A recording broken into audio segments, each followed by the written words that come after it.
I just want to specifically look at a few things now. These are the three which I believe are kind of critical for y'all. It's going to be critical when you are doing the marketing plan. Besides the PESTLE, the next three are very, very important. You get this wrong, it doesn't matter how perfect your PESTLE analysis is, because without the next three, CBC, what does CBC stand for, Siwei? Siwei? Yes. What does CBC stand for? Serena said PEST. Customer, CBC, right? Customer. Yeah. B is brand. Yeah. And the last one, C is, I can't remember, condition. Who is the one who always destroys your plans? Yeah, competition. Okay. Competition. Yeah. Competition, the pest. All right. So that's what CBC stands for. So you need to get these three done very, very well. You can never reach perfection, by the way. Have you heard of this term, analysis paralysis? Anybody heard of this term? Analysis paralysis, or paralysis through analysis. Siwei, have you heard of that term? Not yet, haven't? Fiona? Yeah, but yeah, just the word lah. You don't know what it means. Okay, let me ask Doreen. Doreen, have you heard of this word? Is it like over analysis? Yeah, you're paralyzed. Exactly. You are always saying, oh, not enough information. Let me go and get more information. Oh, not enough information. I cannot finish my plan because I don't have all the information. There's no such thing. You cannot get all the information because things are moving. What you have today is already obsolete probably tomorrow or next week. Yeah. So there will always reach a time when you say, okay, that's enough.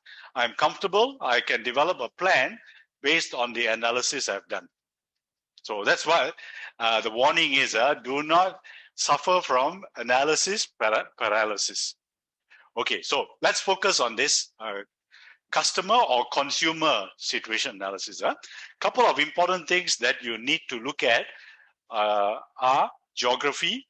That means, where are your customers? In Malaysia, where are your customers? Normally, we would, in Malaysia, look at by states, right? Except for Central or Klang Valley or Central, we will just lump it all together. But then we will look at Penang, we look at Perak, maybe East Coast, we lump all of them together, or maybe state by state, or in some other way. And then you have Johor, Malacca, Negeri Sembilan. I don't know. In Lundbeck, is Negeri Sembilan part of Central or it's separate? Separate under Malacca. Separate under Malacca. Okay, so Malacca is Negeri Sembilan. Okay, and then you got Sabah, and then you got Sarawak. Yeah. So that's how geographically we would divide Malaysia. So you can use that, or you can use any other method that you want to segregate by geography. It's entirely up to you. By the way, do you all subscribe to this IMS what? The BRIC. D++, yeah.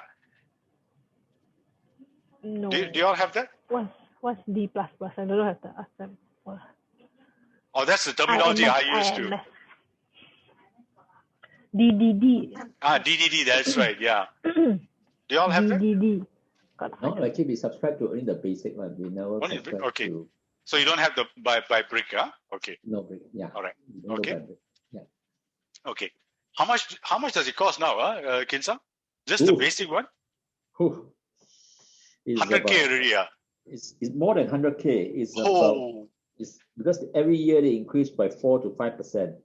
Say it's inflationary. So I think because we don't get the full IMS data. Yeah, only the portion. We only need our therapeutic area. Yeah. That's why we are still paying. Actually, it's quite high. We are paying right now. Wow, that's crazy. Now close to 200 plus, I think. Yeah. Really crazy. So you better and it's in digital form, right? Excel or something like that. Okay. Yeah. All right. Okay.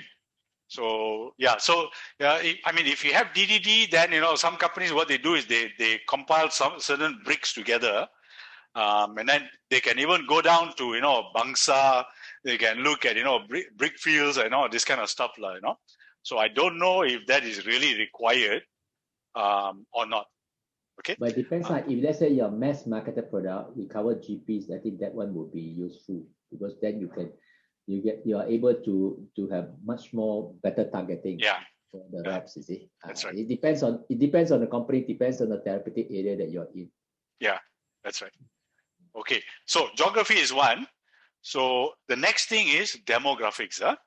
Fiona, what do you understand by the word demographics? The financial of the people staying around that place. The types of people. What do you mean by types of people?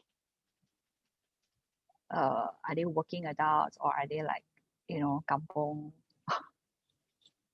So if it is kampong and all that, that's under geography. Yeah? Rural and urban is under geography. So what you're saying, Fiona, is the racial composition, okay, of the people. That's under demographics. Gender, age, all right? If you want, you can also include income inside there as well. All right, so if you have market research which shows all these things, plus also the behaviors, then the analysis is going to be a lot easier for you. All right, Siwei, do you have any market research data which show the behavior of the people for your category of products? Not really. Okay, so behavior would mean, all right, when a person has been diagnosed with, depression, for example, what do? Or if a person feels that, okay, I think I am not really mentally well, that's what we mean by behavior. How do they behave? Meaning, will they go and see a doctor, or will they go and see a sensei, or will they, take supplements? What do they do? That's what we mean by behaviors. And also, behavior also means that once they are put on a medication, let's say an antidepressant, do they continue taking for life, or do they stop after, I don't know, maybe 6 months or 1 year, and then they feel that, okay, I think I don't need medication anymore. That's what we mean by behaviors. All right, Fiona and Siwei. Now, a lot of companies, they will normally do the first two only, geography and demographics, because for behavior, you really need some data to do that. Either market research or information you pick up from your customers and your reps. So that's where you get your information from.